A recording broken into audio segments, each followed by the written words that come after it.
Hello and welcome to Nosotros. I'm Ayala, your host. I'm Metro columnist of the San Antonio Express News, and this podcast is all about San Antonio and the people in it and my love for both. Today with us is the Reverend Ann Helmke. She's a Lutheran minister by profession.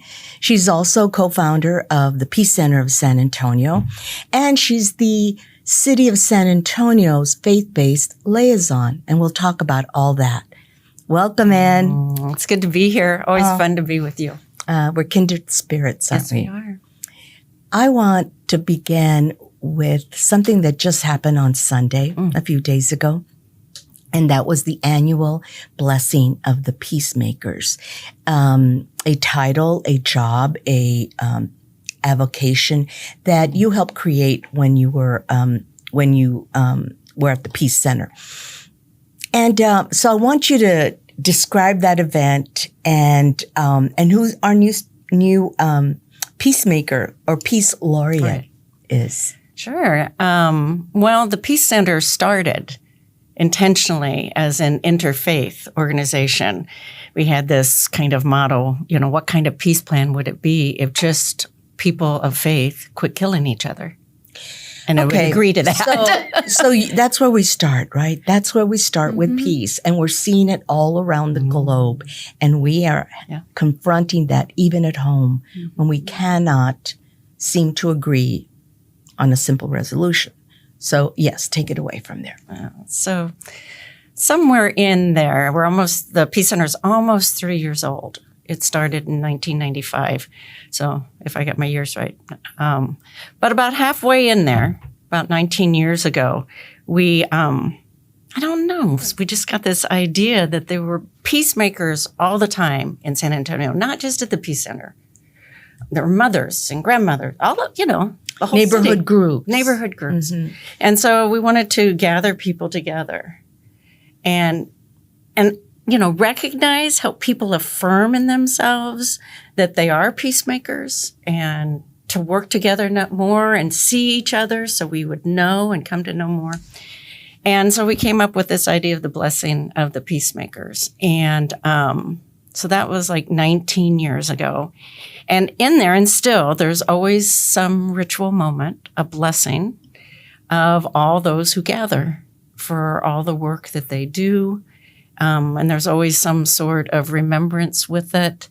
And people look forward to it. It's a little different than maybe other things that the interfaith community attends. But so that happens every year. And then, and I was just reminded of this morning, a year before Obama was elected, there was an event that the Peace Center pulled together. It's called Soul of a Citizen. And it was convened by a civic leader, Judge Wolf at the time, and a faith leader, Father David Garcia. Oh, yes. They convened it. So what is that intersection? And we had this large room and lots of conversation. And what would the next year going into that election, what would that mean? But in all of that, the idea came up about having peace laureates. And as far as we know, because we keep doing research, we're the only city in the country that has peace laureates. There are poet laureates, which we also have. But our first peace laureate, Dr. Ruth Lofgren, was the one who came up with the idea at that gathering. And she was like, how long do you think it would take for our city to recognize peace laureates, make it a thing, right? And then she just decided, we don't have to wait. We'll just do it. That's right. And so we don't ask for permission.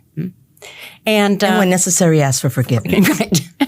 And so we followed her lead. In fact, she was the very first laureate 15 years ago. She was one of the first women in the United States to get a PhD in microbiology. Wow. And she lived to be 100. Oh, okay. So she's no longer with us. No. Tell us something about, before you tell us who the new one is. I've already reported this, so it's in the paper. But what do these peace laureates have in common that make the people selecting them agree that that's the one? They're chosen because of their undying commitment. Like they cannot stop what they're doing. Whatever that work is that contributes to peace, that is a walk of compassion, that builds community, all those things that nurture a more peaceful world, they can't stop doing that. So one qualifier is they can't help themselves. They just keep doing it. And longevity, how long they've been doing it in San Antonio specifically. Yes. And so in many cases, 30, 40, 50 years, Mario Salas and T.C. Calvert were laureates one year. And I don't know how old they are, but they both started together when they were teenagers. That's right.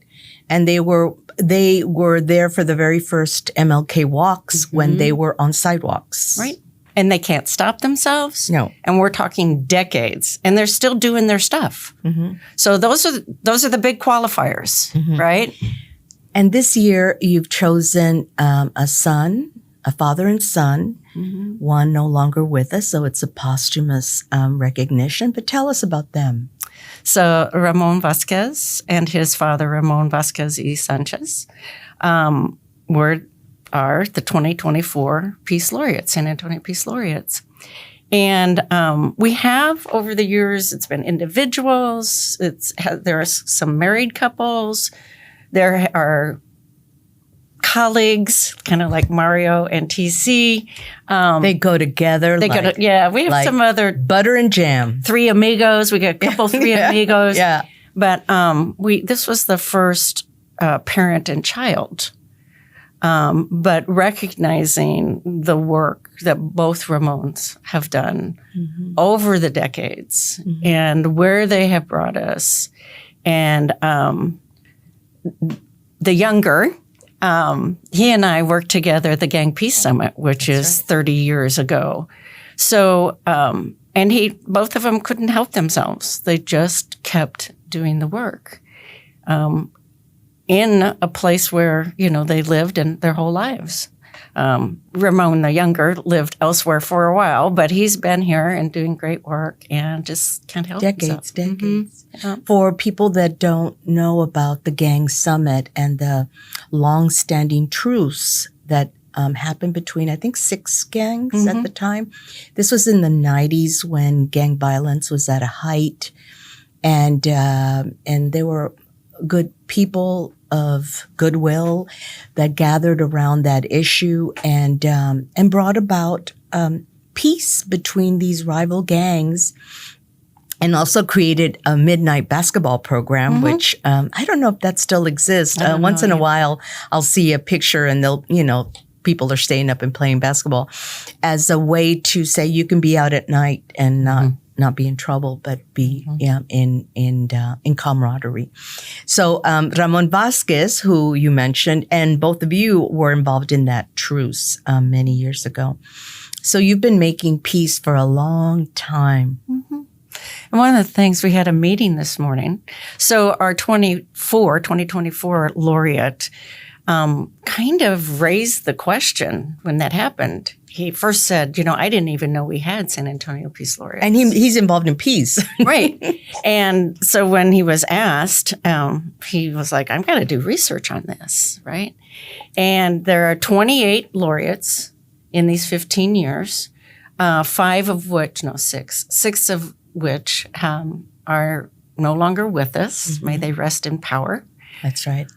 So that's 23. But Ramon on Sunday was like, why aren't these laureates doing something together, especially in the context of our times? And the mayor was at the blessing of the peacemakers and heard that and got up to the microphone and said, I challenge the peace laureates that they come forward and share their wisdom, their decades of experience here in San Antonio. And in these times, what would that look like? And in 3 days, we pulled together a gathering, 13 of the 23. That's pretty good. That's pretty good. In basically 2 days, came together this morning and discussed the current context of our world and what could be done. What do we know? What do we bring to the table? It was very exciting. When we started with introductions, and I asked everyone to be thinking about how long they have been about this work, not a job, but this kind of work in their life. And they could discern that number however they wished, and I can clearly discern from about 10. I'm a middle child. So I'm not going to tell you my years, but so in that room of 13, though, we added up, and it was 622 years. Oh my God. Of experience. And that's not all of them. That's just gives me chills. Right. And you still have to work so hard in an election year that will be so divisive, in the midst of social media that is also so divided, in a town that has the Alamo, which creates all sorts of divisions around slavery, the Alamo, and American Indians that Ramon has been fighting for a long time. So what better time? We need you. If not now, that thing. When. So what could happen from this meeting this morning? So there were more than a couple ideas. But one of the focus ideas, and that the laureates bring in their experience toolkit, are community conversations. So it's different than even dialogue.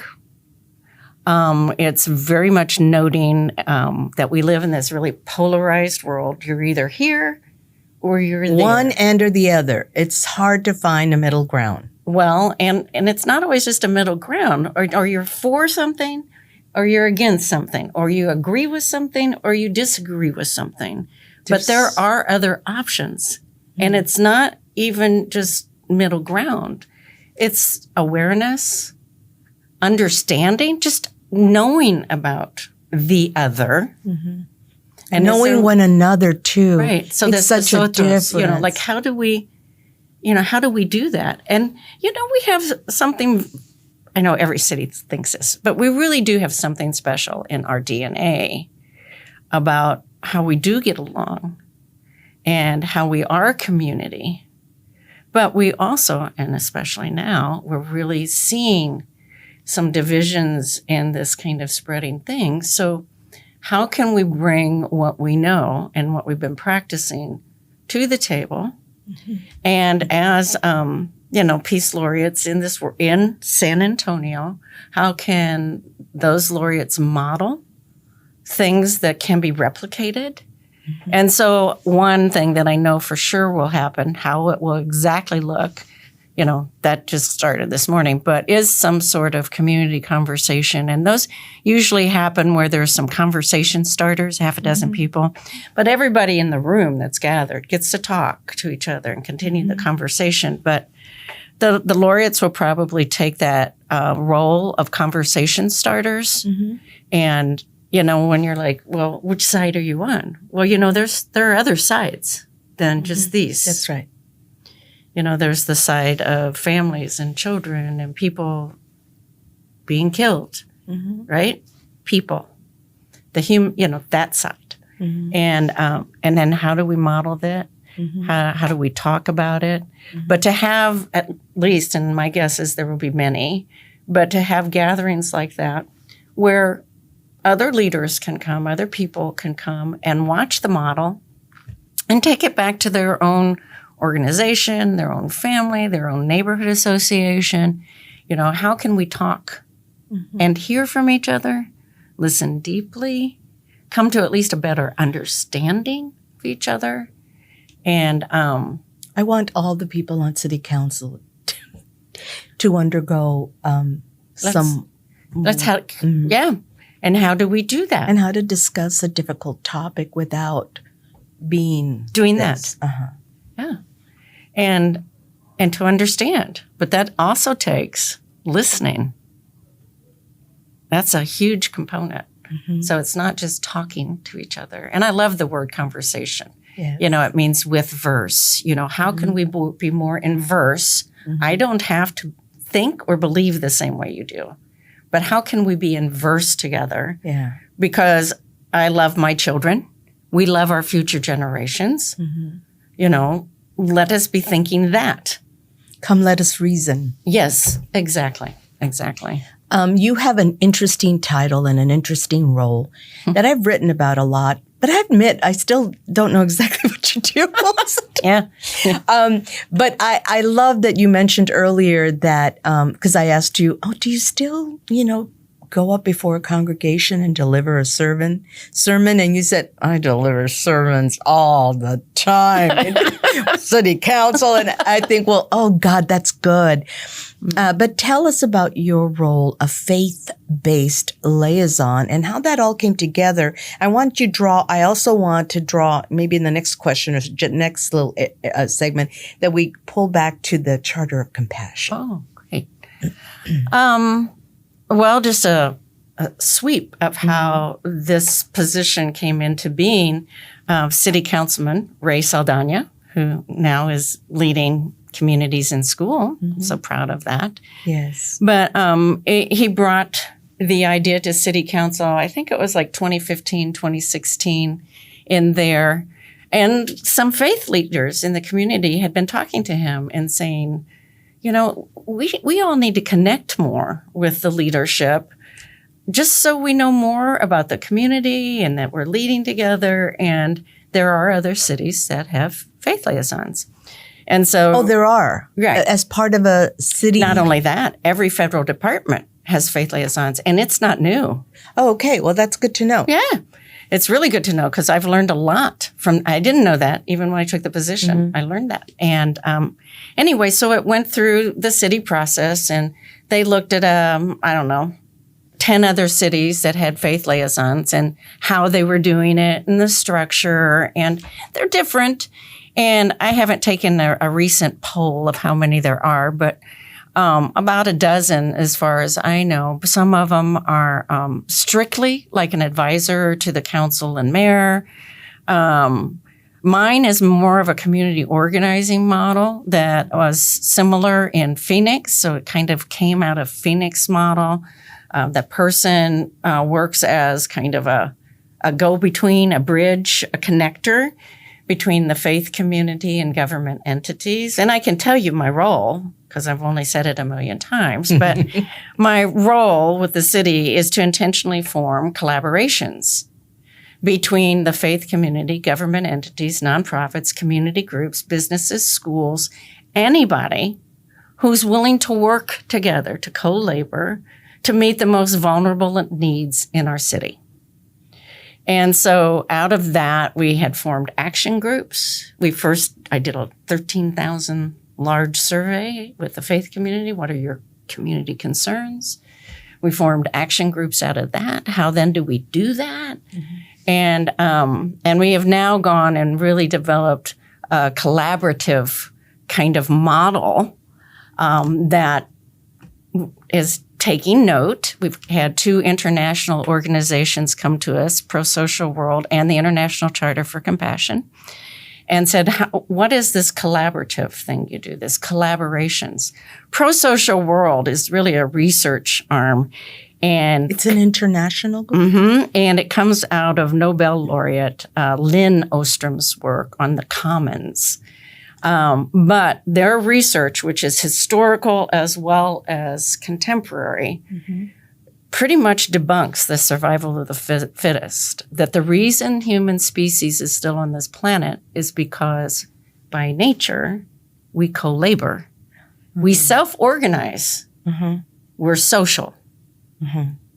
And if you start to think about when I stop at a stoplight, it's an agreement that we all do it. It's a social agreement. It's a construct. And so there are just all these little things that we're doing all the time and big things. But, and that co-laboring is what has kept the species. It's not the fittest. Yeah. The fittest can be real. And that's how we work too. The worst. on compassion is through these collaborations. And we've got about 24 of those collaborations now. Immigration and refugees, domestic violence, housing, homelessness, 2 separate collaboratives. Is your office responsible for the action alerts that we get via text? Uh-huh. I really appreciate them because it reminds you, okay, I know some people that are helping the people that are unhoused and, they're on the street and it's going to freeze tonight. And it reminds you, go drop off a blanket or something. Well, and the reminder, too, is part of that whole thing that I do, the intentionally formed collaboratives, but to also help us work more efficiently and effectively. When we have synergy, we are more than the number we are. There's something else that happens. And people, whether they're people of faith, goodwill, or whatever, they want to help. But if they don't know how to help in a particular situation, humans make it up because we care. But what that can do is produce a bunch of clothes that can't be sorted or aren't clean or whatever the case might be. It needs to be organized. But what the auto alert system does, auto texting system, is that we're able to tell people exactly what is needed now. How do people sign up for texts like that? That's a really good question. We'll run it at the bottom. We'll run it at the bottom. What they do is it's on the phone and you text the word compassion like you do a text. I just have to find out the number. I can't remember. I know I did it, but I don't know. Right. But I get them, especially in extreme weather. It's usually weather, some crisis or another, or fans. We do a thing for fans when it's excessively hot. There's usually a sock thing that happens because that's really important. And just sometimes it's volunteers. We're also able to use the system to tell people to stop. I know from I think it was Hurricane Harvey, that we ended up with a surplus, the city, and I mean that as a community, of bottles of water. I think Food Bank ended up like a warehouse full of bottles of water, but no one knew how to tell people to stop. We got enough water, but we sure could use children's car seats because they didn't make it out of Corpus Christi or wherever. Right. So it's real tight and brief and to the point and where exactly it goes. And it doesn't bother you. It's not like getting an email over and over again. It's just when you need it, and it's a good reminder.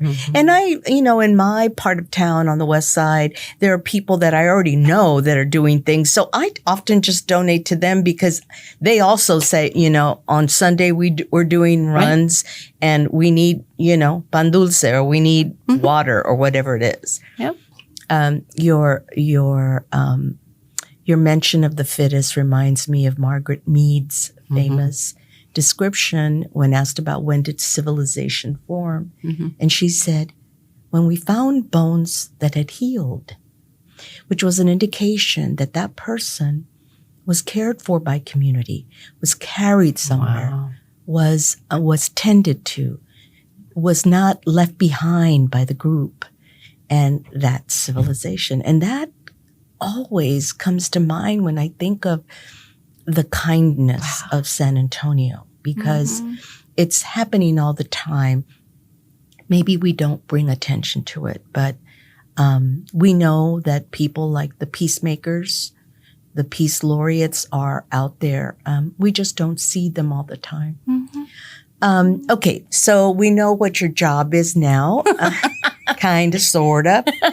I meet with a lot of people and bring them together and just help them do that.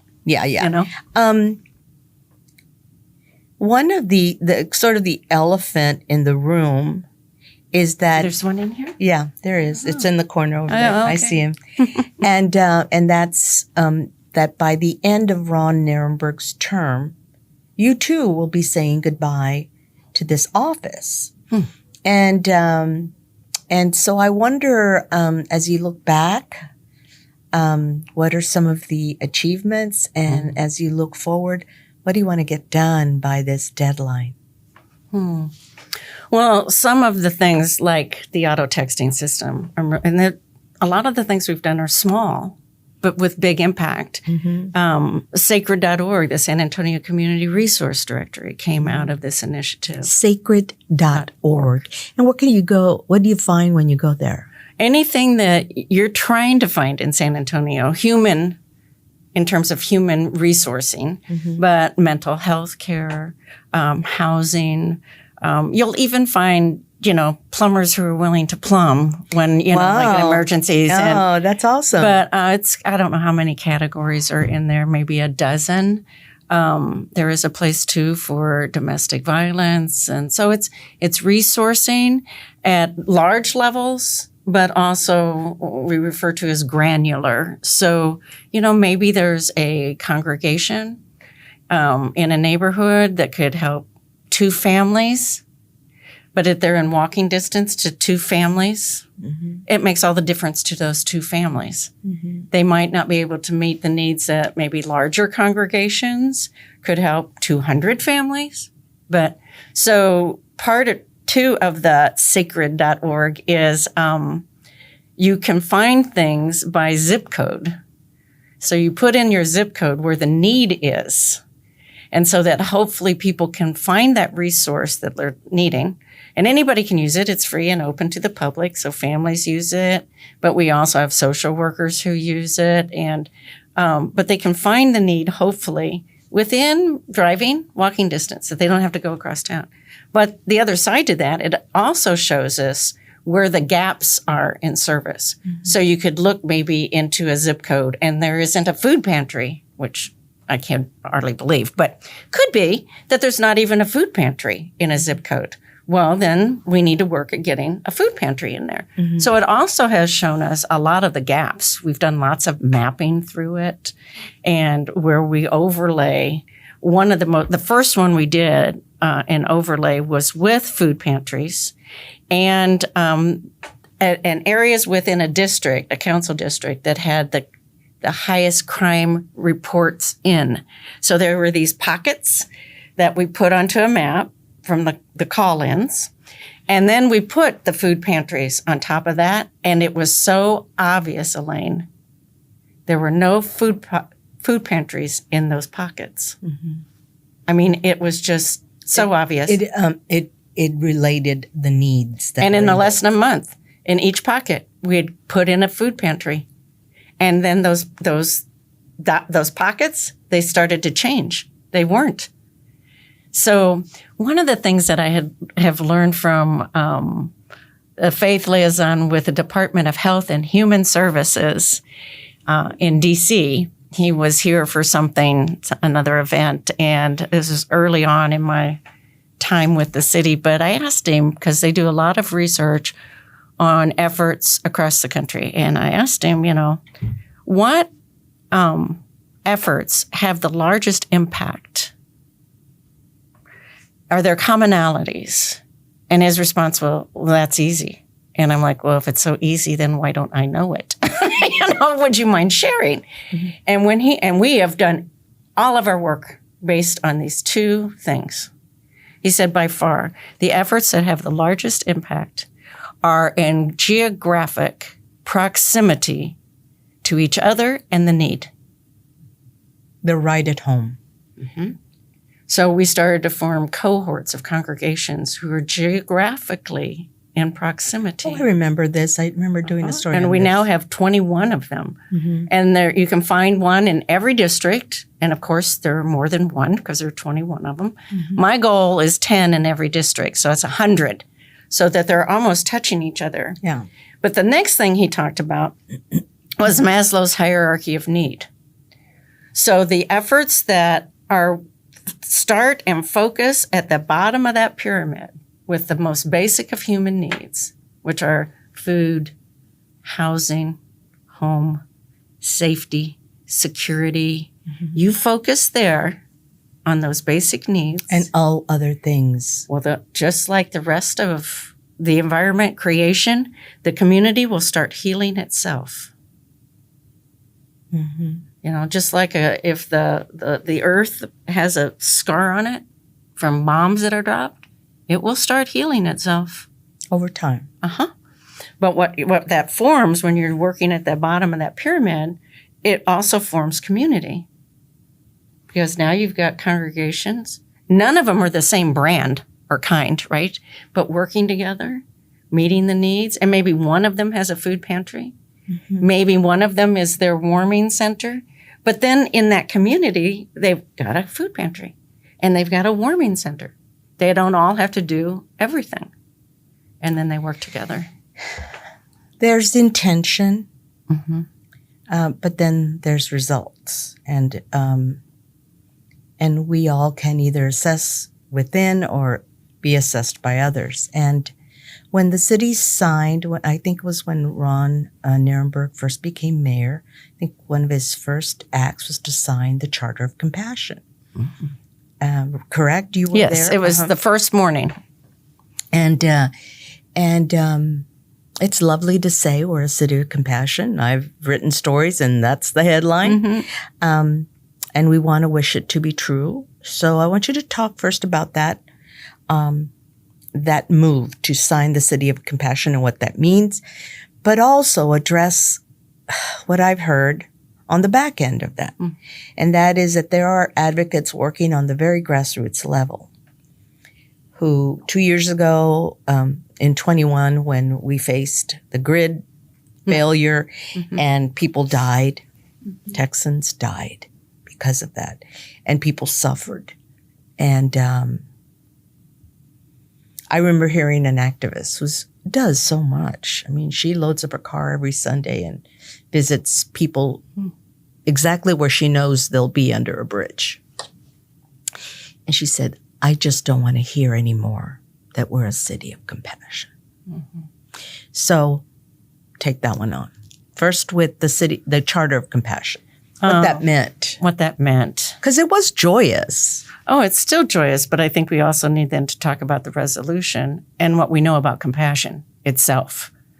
Much like Pro-Social World doing that research about collaboration, there's also been tons of neuroscientific research in terms of compassion in humans. And so one of the things that has been discovered is that it is part of the human DNA. It's a part of our structure. And so in that resolution itself, one of the resolves is the recognition. We recognize, which also helps us when we're trying to be us, that it is in every person's DNA. And to know that gives me a lot of hope for myself, but it also helps me when I'm having maybe some difficulty with someone else to remember they were born a baby, just like I was born a baby, and their DNA has compassion in it.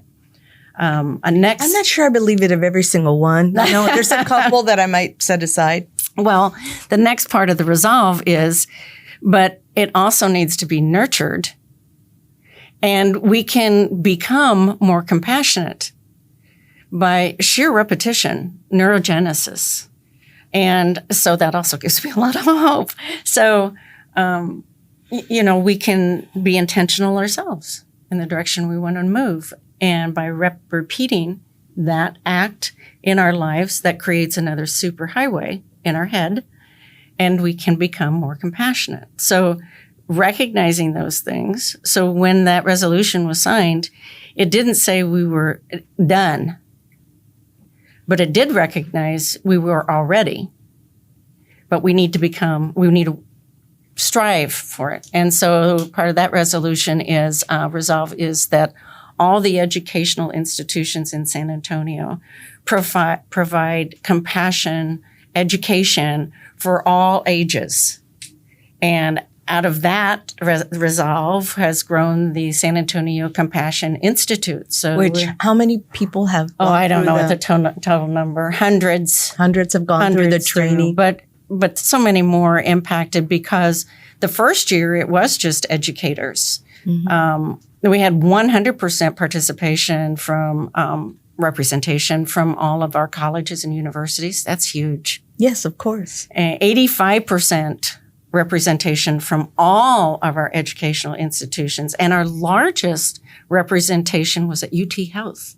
We could have another thing about that. Oh, that's and awesome. And what they have done. And they're producing our there are doctors and nurses. Yeah, these were all teaching docs. And so now every resident has to go through compassion education because there are skills, much like, exercising muscles, their muscles, much like the Spurs practice, so that when they're in the game, they don't have to think, right? They just move. There are those skills within compassion itself. Another part of the resolution is that it's done through collaboration, and that resolution falls under my role within the city. So Compassion San Antonio also sits with the Faith Initiative to build those collaborations. It also talks about the diversity of those collaborations, no matter the social sector, to get as many as we can, because then we bring in different expertise, different vantage points. And I feel like we're doing pretty good with that. But also to celebrate compassion. And so you might be interested in going online, but we've been collecting stories that don't even have the word compassion in them. But I think we're well into 5,000 stories from our local media where we recognize that there's compassion there. That's happening. Oh, there. that's a great archive. And it's the way we're celebrating those acts. Yeah. And we've had students write papers off of it, Girl Scout troops. It's been kind of fun to watch. That's awesome. I know. And then the last part is to recognize that we're not alone and we're part of something much larger. So at the time of the resolution, there were nearing 100 compassionate cities globally. And today there are almost 650. And I'm very proud, yet humbled to say that San Antonio is considered the lead among those 650 and how we have engaged this across sectors and how we've moved it. And you built architecture. We built not only architecture, but following Uvalde, just a couple days after that. And I can tell more story, but I only know we have so much time. But out of that came the idea, because other cities, towns, territories across the U.S., what do we do with this violence? And what if we could share how we're doing what we're doing here with others? And it grew into what's now called Compassionate USA.